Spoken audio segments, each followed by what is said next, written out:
Right, okay. Well, I'm here with Rosie Hood, who won the open mic competition last year, and then this year you've ended up doing quite a few performances, haven't you? Yeah. So that was the first open mic you'd ever entered? Yes, I'd kind of gone to a few little things in Glasgow where I live, but there was no competition aspect of it. And I just went along to have a bit more experience, to sing in front of a few people. There was kind of, 40 or 50 people in the room where we did the first round and then the second round, and I mean that was really nice. But then I didn't expect to win at all. I just wanted to get out there and have a few more people see me, and it ended up being a lot more people. Because then you opened for the Cecil Sharp project. Yeah, I did. That was pretty terrifying because it's pretty much all of my favourite musicians and people I've been watching at festivals for years and years, and got to open for them, and the tent was rammed. It was not for me, obviously. It was for them, but there was like 2,000 people or more, or I can't quite remember, but it was when I went out, it was just a complete sea of people, and people stood around the edges. What does it feel like when you stare at that many people? Terrifying. Yeah, to start with, I just stood there and was like, hi.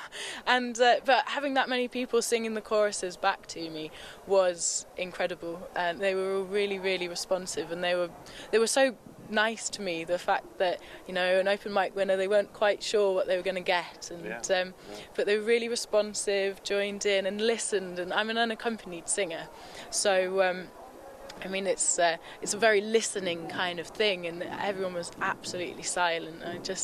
I burst into tears and I went off the stage because it was so much adrenaline. It was just fantastic. Well, also, as an unaccompanied singer, you've got nothing to hide behind. There's not a guitar in front of you or anything, is there? No, there's not very much at all. A single duff note, and everybody hears it, and I'm very aware of it. But no, it went really well. The adrenaline just boosted me along, and I absolutely loved it. Turns out I like a big crowd. Yeah. And you've got an EP coming out, or it's out already, isn't it? Yeah, I recorded it last summer, and it's just called Rosie Hood, and it's got 5 tracks on, and they were all collected in my local area. Back about 100 years ago by Alfred Lloyd Williams, and there's one that my mum taught me when I was very young. So then I've gone about trying to find tunes for them, and you can get them in Roots Records or from my website. Which is? It's www.rosiehood.co.uk. That's a sensible name for it, really. Yeah, it is. It's just nice and simple, to the point. Yeah, it didn't take long to think of that, really. Not really. No.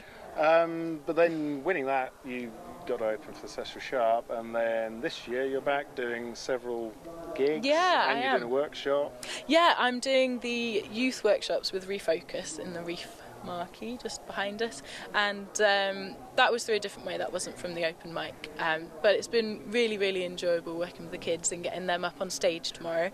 And I had a gig in the Sabrina marquee on yesterday. It's been a long weekend, can't remember where we are anymore, and I had a gig last night at the Bird in Hand, and another one tomorrow at 2:05 in the Sabrina marquee. But they've gone well so far, and it's just been really wonderful getting to sing in front of loads of people. And it's amazing, a festival like Shrewsbury Folk Festival, it's a big festival in the UK, but you can see it actually helping and influencing people's careers. That's pretty amazing, really, isn't it? Yeah, it's been probably the biggest influence on me so far, because last year I also got to meet Genevieve Tudor, and she books for Festival at the Edge, and so I sang there a few weeks ago. That was my very first proper festival booking, and that was all due to being here as well. Yeah. That's fantastic. Well, best luck for the career, and I'm sure it is going to be a career. Going to keep you busy. Yeah, I hope so. Yeah. Thank you very much. Will you be back next year? Oh, we'll have to see. Or we might just buy a ticket and come and watch it. Yeah, I'll be here. Whether I'm performing or not, I think I'm going to be here. I do really love Shrewsbury Festival. So. Thanks for talking, Rosie. It's great. Thank you very much. Cheers.